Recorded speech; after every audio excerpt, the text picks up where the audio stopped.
for det, og ikke for noget andet. Kom. Sæt. Plads. Her. Her. Her. Her. Nej. Her.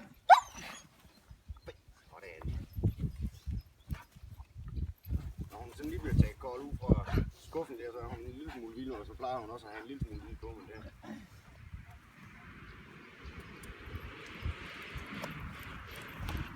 Den vi lavede indkald med, det var din i går. Ja.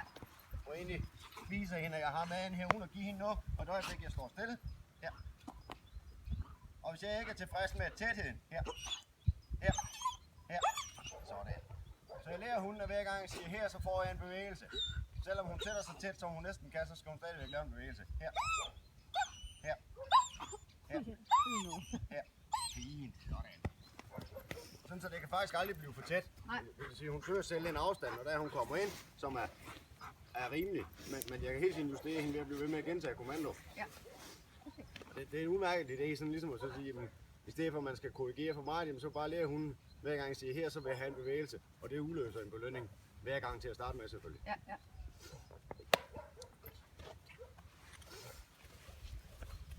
Men i indlæringen, når du skal have den på plads og herom, fordi det er meget sjovt, du lige har pillet ved den, for jeg tænkte på i går aftes, tænkte, fanden så også, jeg ikke fik spurgt om det. Jeg har hende her. Ja. Jeg har ingen problemer i hendes indkald til at komme ind sådan. Men hvis jeg vil have hende til at hoppe derfra og hertil, Ja. hvad gør jeg så? Jamen det er jo forstærkt den det her kommando. Okay. Når hun ligesom sætter her, Ja. og jeg tager hende om på plads, så har jeg selvfølgelig bare lært hende, at hun skal følge om her. Ja. Plads! Så kan hun få en belønning for den. Men hvis jeg så vil have hende om foran igen, så insisterer jeg bare, at det godt være, at der skal et par støttekommando til for at få hende rundt. Her! Her! Her! Okay, fint nok. Sådan. Og Og så venter jeg bare indtil hun indtager. Jeg bliver ved med at gentage her, indtil hun. Men der har jeg jo lavet forarbejdet først med, at hun ved, hvad her betyder sådan 0 under. Ja, ja. Men den har jeg på plads. Okay.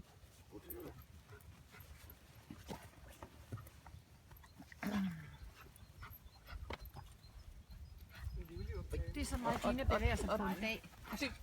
Det gør man så bare her, ikke? Jo.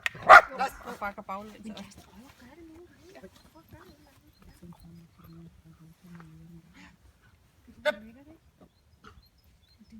Er det noget, du har lært hende at gå bagom og tage bolden? Plads! Det er for at fjerne fokus fra, selvom jeg går med den her plads. Så skal hun ikke have lov til Så at skal gå hun den ikke gå den vej vej. rundt, nej. Hvordan har du lært hende at gå? Hun er nødt til at være opmærksom på, hvornår min kommando kommer. Hvordan Det har er du ikke lært fordi, hende at altså gå jeg bagom? eksperimenterer selvfølgelig også med, at hun ligger andre steder. Hvordan har du lært hende at gå bagom?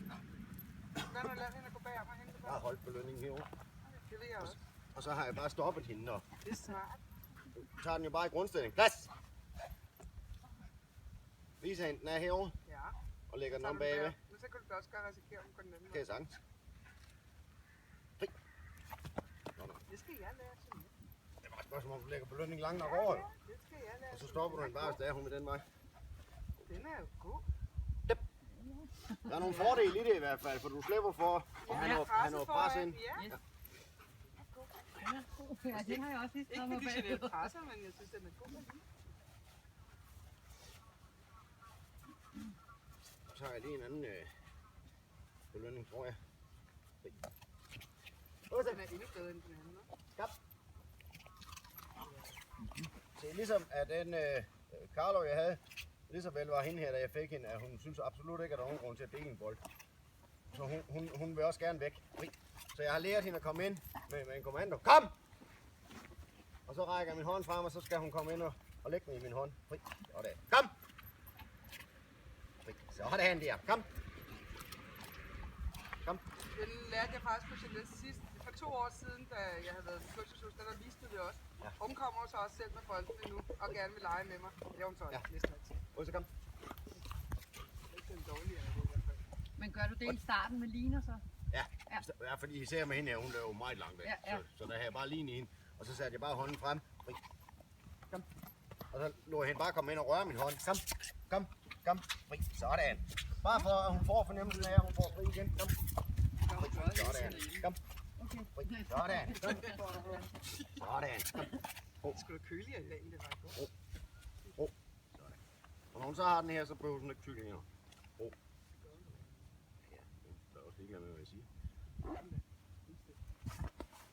Og for ikke at have noget som helst slipproblemer eller noget som helst, har jeg egentlig bare fingrene inde her. Slip. Kom. Det bliver væk. Og ellers så laver vi en lille fingerpåvirkning. Og det har hun jo selvfølgelig også prøvet det her. Tak. Det er også mange gange. Ro. Tak. Ro. Fri. Det er ikke noget, jeg gider at slås med det her. Nej, det er et spørgsmål om det er det værd, men altså jeg synes det er meget rart. Åh, så kom. Godt se, hun har egentlig nok i sig selv det ud. Læg dig. Læg. Hvor gammel siger du, den er? Det er jo en ældre mand.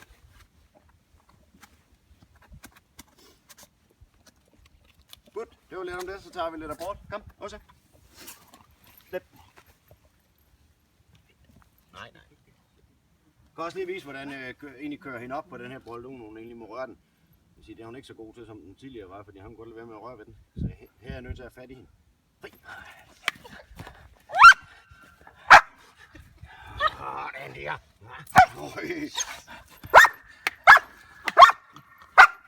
Læg. Læg. Kom. Ja, det er godt. Sæt dig ned. Hus.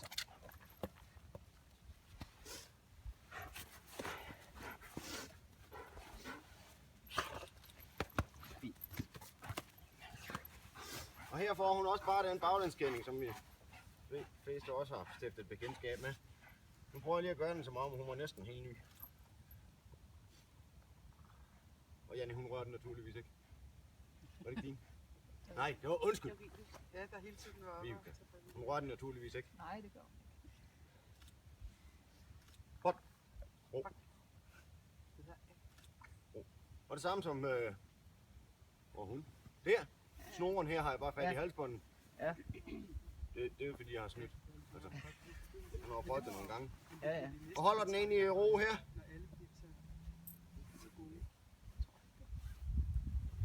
Fri. Sådan det her. Godt.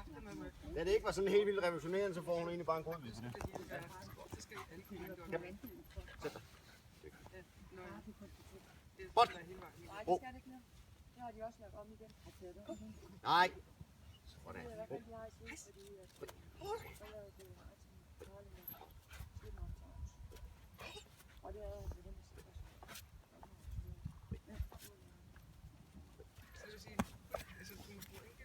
Nu laver jeg en lille smule træk med hende her. Men det er så fordi jeg ved, at hun centrerer tilbage. Ja. Og lige så snart jeg slipper apporten, så går hun tilbage her, fordi hun har lært, at hun skal gå ind og lægge den hen. Så det synes jeg ikke, du skal gøre endnu. Nej, det var jeg godt klar over. Jeg tager et step ad gangen. Åh, så kom. Og så kan vi se hver gang, at man laver lidt bevægelse, enten fra kroppen eller laver lidt træk med hende, så kommer der en lille smule uro. Og du kan se, der kommer lige en lille, sådan lige. Og det accepterer så længe, at det jo ikke er en færdig øvelse. Det ved jeg godt, det kan du ikke, men det kan jeg. Ja, det gør jeg jo også. Vi er nødt til at acceptere nogle ting, og det samme gør så egentlig gældende, hvis nu er hun. Plads. Hvis hun nu fik aborten her. Abort. Ro. Ja. Og også se, så er der også lidt bevægelse på den, når der hun skal skifte position og sådan noget lignende. Men bare hun, når hun kommer ind igen, at hun så holder den i ro. Sit. Bort. Ro. Sit. Sæt. Sit. Sæt dig. Sit. Sit. Sit. Sit. Sit. Bort. Hun har læst dig. Hun har læst mig, ja. Jeg har prøvet det et par gange. Så rigtig mange af de her ting går jeg egentlig laver i stedet for at lave det der med at kaste ud og komme hjem igen, fordi det er i og for sig ligegyldigt, altså hun kan sagtens finde ud af at samle den op og komme hjem igen. Det er altid afslutningsmæssigt, der kan være lidt. Åh, så kom. Læg dig. Læg dig.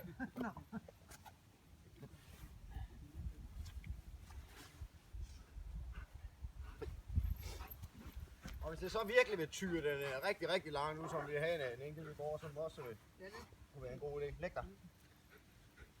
Jamen så i stedet for at ødelægge billedet af, at hun skal sætte på plads, og man kaster den ud. Jamen hvis jeg siger læg dig, det betyder knap så meget. Det er sådan en lidt flydende kommando. Ja, læg dig ned. Rykker du den bare? Nå ja, skide god. Læg. Læg! Lad os.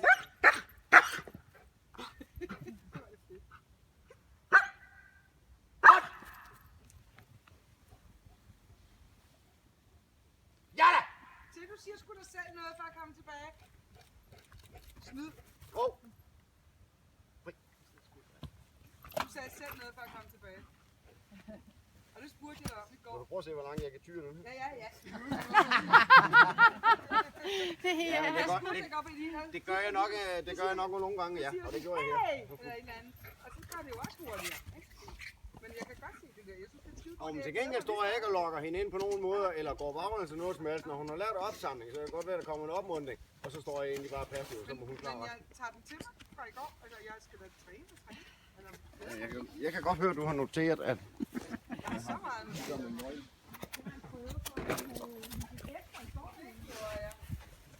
Åsæt.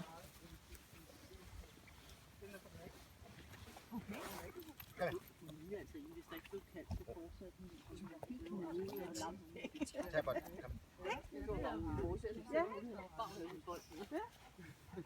Se, nu har jeg lige sat den der fremadsendelsesboldmaskine helt op i enden, så hvis der ikke gider bevæge jer. Fordi at når jeg laver indlæring på fremadsendelse, det der, så starter jeg der, hvor jeg vil slutte. Og så bevæger jeg mig tilbage i banen. Og da hun ikke ligesom har været på den her bane, så du må meget så.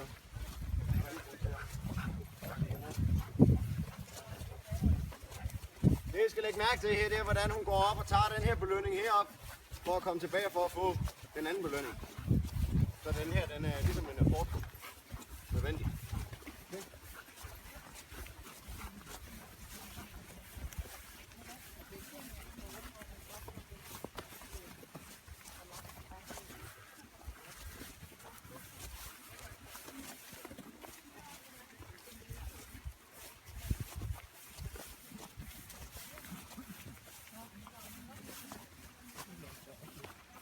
Ja, så må vi også røre sådan lidt.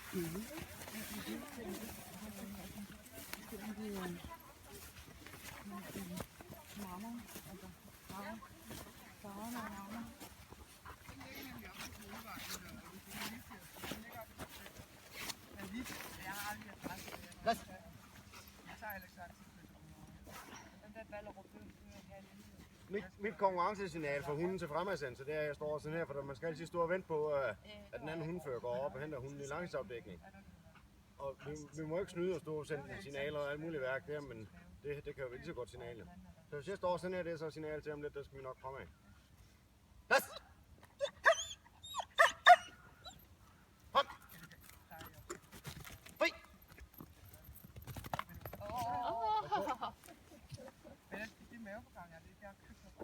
Det er bare se, hun er jo egentlig kun næsten ude at lave en berøring på den her, før hun er retur for at få sin belønning. Så den bliver ikke vigtig, den bold der? Ingen skid. Nej. Den er kun nødvendig for at komme ud. Og ved det en maskine, så skaber den en lille smule aktivitet ved at den kommer den ned. Så lidt spændende er den måske alligevel. Åh, kom.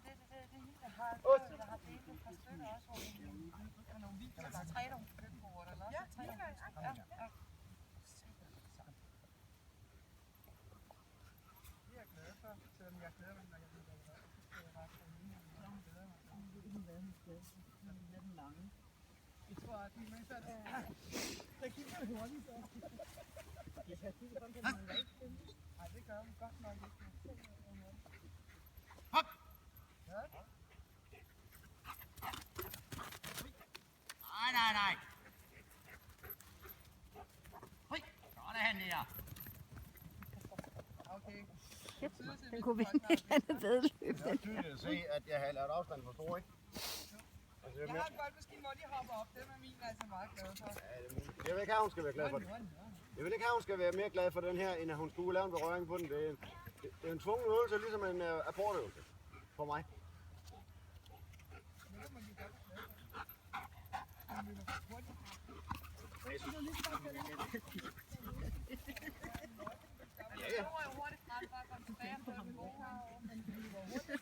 Man kan da altid lave et forsøg. Ja, men det vil hun ikke gøre, hvis du er inde i et forløb, hvor du så siger, at altså, på hjemmebane og det der løber hun fuldstændig lige så hurtigt frem, som hun løber hjem her, når hun er fuldstændig klar over, hvor hun skal hen. Martin, når nu man træner det der, den dag du står til prøve, der er jo ikke noget af det der. Nej. Så laver du fremadsendelsen, og så på et eller andet tidspunkt, så prøver du at dække det dyret. Ja. Så skal den jo ikke tage ned med det samme. Ja, men det var jo lidt det, vi gjorde i går med Jannis. Der er et eller andet i mit puslespil, der ikke fungerer omkring træningen med den der fremadsendelsen. Når jeg går, så har jeg været op og lægge en bold. Så går jeg til en passende afstand, så tager jeg hunden på plads og siger fremad. Ja. Så springer hun op og tager bolden. Op i mit hoved, der har hun fået en belønning før. Og hvis jeg så for eksempel brøller dæk, før hun kommer op til bolden, så dækker hun ikke, så render hun op og tager bolden. Ja, så kan det være lige meget. Ja. Så er det også ude i det samme som det Janni, hun kan holde op. Hvad er det lige, der skal ske omkring det der? For jeg kan simpelthen ikke forstå det. Så du, hvad Janni gjorde i går med sin? Nej. Eller hvad vi prøvede med den? Nej, jeg stod og knævede. Jeg indrømmer. Det var skidt. Jeg er faldet af. Vi gjorde lidt det samme, som vi gjorde her. Vi havde en belønning, som var mere værd ved Janni, end som den, der blev kastet. Det har jeg forstået. Når så hunden den dækker, så kom den tilbage for at få en belønning. Og ikke løbe ud og belønne sig selv. Det er ud. Ja. Så jeg skal jo træne den der dæk ved at for eksempel at kaste noget, og ikke have noget med fremadsendelsen at gøre. Og så skal jeg så sige fremad eller fri. Og så skal hun jo dække af, før hun kommer op i bolden. Eller fri her det. Ja. Men der er en chileno, hun har lært at dække af sådan rigtig. Hun løber om kap med bilerne her langs vejen. Hvis hun har en bold i munden, så hører hun mig ikke. Men hvis ikke hun har en bold i munden, og jeg råber dæk, så dækker køleren sgu. Det er det, jeg har gjort. Biler på banen. Jeg skal bare have biler på banen. Jamen, det Det kan sagtens lade sig gøre. Der skal køre. Så jagter hun den, og jeg fremad, så skal bilen også bare køre samtidig. Det kan jeg også godt gøre, det der. Men jeg kan ikke gøre det op til fremadsendelsen. Jamen, det var derfor, du skulle pille den fra, og så skal du på et eller andet tidspunkt sætte den sammen, jo. Martin, det der kan jeg også godt gøre med min, men jeg kan bare ikke gøre det op til fremadsendelsen. Nej, men det er fordi, den kan løbe op og selvbelønne sig. Ja, så hvad er det lige forskellen? Det er jo lidt det samme, vi snakkede om med Jannis i går også, hvor du så siger, jamen altså, det er fordelen ved sådan en som den her. Den kan ikke løbe op og lave en belønning på sig selv. Nej, du skal trykke på knappen. Ja. Hvis hun nu ikke efterkommer det i en fremadsendelsen, for eksempel, og laver den, så lader jeg bare være med at trykke, så sker der ingenting. Men nu har jeg ikke nogen fanetid. Nej. Men Det er jo så din fejl. så er du nødt til at stoppe den på kort afstand jo. Altså hvor den ikke når at komme ret langt væk. Men generelt, hvis du træner det til siderne, og den kan det og finder ud af, der kommer altså en belønning for at dække ned, og så siger du fri, og så kommer hun bag for en belønning. Det kan den. Så skal du også bare sætte det sammen på et tidspunkt. Jeg tror også, det er noget med ens stemmeføring at gøre. Fordi du ved, at dem plejer ikke at lægge sig, så gør den det heller ikke i dag. Så er du lige så usikker, og så har hunden hørt det. Jamen, skal jeg brølle dæk, hver gang jeg sender hende Nej, frem? slet ikke. Nej. 1 ud af 10 gange eller sådan noget. Okay. Eller aldrig. Jeg vil også sige aldrig. Jeg vil holde fremad i fuld fart, og så når du får... Vi tager lige den sidste. Fordi og så den skal tage lande dækken ud til siderne, Jeg og har i så hvert kan fald du sat altid mig for, sætte når det jeg laver sammen. fremadsendelse. Bolden ligger altid derude, og den bliver aldrig dækket væk. Aldrig. Hvornår dækker du den så? Det håber du på. Det gør de, hvis man har trænet dæk. Hvis min har ikke en hund, for eksempel, så kan jeg finde på at bruge dæk. Ja. Fordi så er den i drift, og du får den Lige nøjagtigt, prøvet det er derfor, jeg gør Når det du med. kører, når du går med den i skoven, lige pludselig kan hun gå fuldkommen i sked og styrte rundt. Så får hun den der, så du skiller de to øvelser ad. Men så kan jeg godt dække hende af. Ja, men det bliver du ved med. Okay. Altså, men du også provokerer med så meget drift som overhovedet muligt, sådan så næsten. Det er derfor, jeg kan gøre det, når hun løber efter, når hun jagter kniven. Hun jagter kniven, det var ret med. Så når hun er helt oppe og ringe, så råber jeg. Altså typisk så det med afdækning, det prøver jeg af én gang inden, altså imellem prøver. Der er noget, der hedder det. Som regel gælder ikke aldrig. Det tror jeg egentlig ikke, der er noget, der hedder i virkeligheden. Det er det smarte ved de der, det er, at de kan være det, og jeg solgte jo min. Det er dumt. Ja, det var De er dumt. nemlig gode. Også Jeg havde en lille. til rigtig mange ting. Rigtig mange ting. Altså, også fordi du kan hænge den hvor som Ja, helst. men, ja, jeg var lidt dum, jeg solgte min, men sådan er der så meget. Man kan tænke sig op. Gå så gammel. Det er så lidt, det du har. Det var sødt. Han kan da godt have været med ind og spise, når han ser sød ud. Ja, tager med ind, eller hvad? Ja, han ser sød ud. Han kunne da godt have siddet der ved bordet. Det var det, der går der. Hvad er det, Michelle? Jeg blev helt forskrækket. Nu prøver jeg lige at lave en rundering over på den anden skærm først, hvor jeg vil have hende til at cirkulere rundt på ekstra kommandoer. Det vil sige, når jeg siger rundere, så bliver jeg ved med at gentage den kommando, så hun bliver ved med at køre rundt om den der, indtil jeg siger, at hun skal have noget andet. Og så kommer hun tilbage, og så får hun en belønning for den del. Ja. Jeg kan jo også se, at hun har prøvet før, hun var allerede startet. Hun vidste det godt, der var Hun er bare klar, det er deroppe. Så drøner hun lige linjen op, så brøller jeg. Siger du dæk på den samme måde? Men det skal jeg nok øve mig i. Jeg brugte nemlig også den der dæk, når jeg var til prøver. Men når jeg ser det ude, så siger jeg dæk. Ja, det gør jeg også. Altså, Der er forskel, det kan vi høre. ja. Så man skal egentlig øve sig i at sige, dæk! Vi skal have en. Kan hun høre det helt dernede? De skal bare have det på den samme måde. Fordi det er sådan, Trykket skal ligge ens. når en dag træner Michael, han sagde til mig, Det er for at få, det var for fint det der med hold op med det. Og jeg kan stå og råbe, Men det er for tætheden, det der. okay, så det er simpelthen her, de tror, at jeg Ja, så får hun at lydhøre også samtidig. At hun ikke bare skal tro, hun skal runde den der, så bare videre. det virker. Ja, det gør du. Okay. Det er jeg sgu nødt til at prøve det der. Ja, det gør jeg også. Rundt der. Hop. Rundt der. Nu står vi ikke i... Rundt der.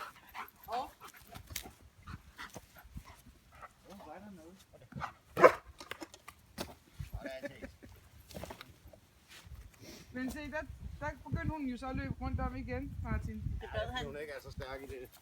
Ja, okay. Og det ville hun ikke gøre, så stod en rigtig mand. Hvis jeg nu sendte hende direkte på hende, og hun havde set det, at have været inde med bolden, og det der, så er hun mere. Ja, okay. Træner ikke det her, synes jeg meget. Nej, nej. Kom med. Det er en skide god idé, Åh, så kom. tror jeg. Men det er da ikke sikkert. Det ved man jo i virkeligheden ikke, om det er. Jeg siger, at jeg sylter hende en lille smule efter, jeg har fået brugeren jo.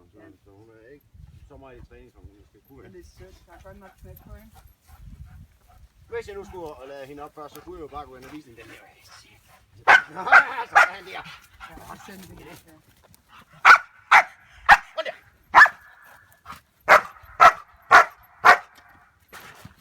Det kommer ikke. Kom ikke ud. Nej. Men hun hører klikket. Ja. Den kom nu.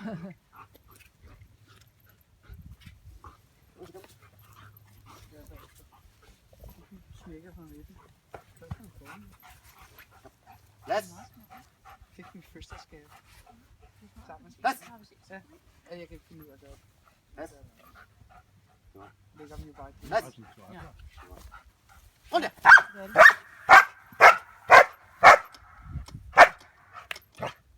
Hey far, hvor blev den af?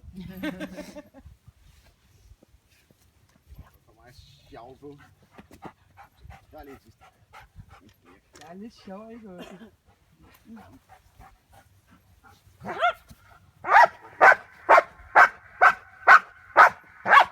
Rundt der.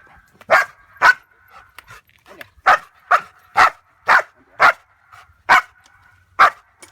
Sådan. Tag bolden. Tag bolden. Der er ikke sådan en duftebold, den gider jeg sgu ikke af. Planen er, at hun den jo selvfølgelig skal sætte og glo på den her maskine, og så bare sætter ham og standehals af, ligesom at det var en figurant. Nej, det er jo det, jeg ikke har. Det kræver nok lidt mere træning, Det kan vi godt gøre noget. men princippet i det er jo egentlig, at boldmaskinen overtager figurantjobbet, og man laver lydighedsfaser og alle de der ting.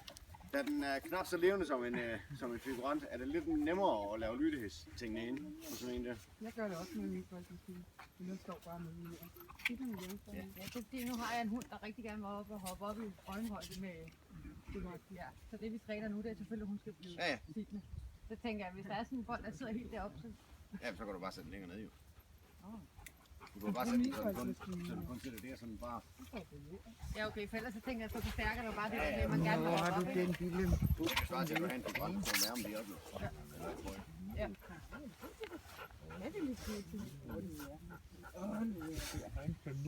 Ja, jeg var god til det. Det er mig, det kan du ikke komme. Jeg skal have en baby lige om lidt. Ja, det bliver en rigtig lille baby. Flere? Ja. Til at ikke have stress med. Ja, der skal bare tage arbejde. Jeg troede, det var tabt. Ja, det er kun. Det er nu, du skal til boldemøde. Han kunne ikke tage med igen. Jeg havde ellers prøvet at rydde så mange bolde væk. Jeg havde godt det.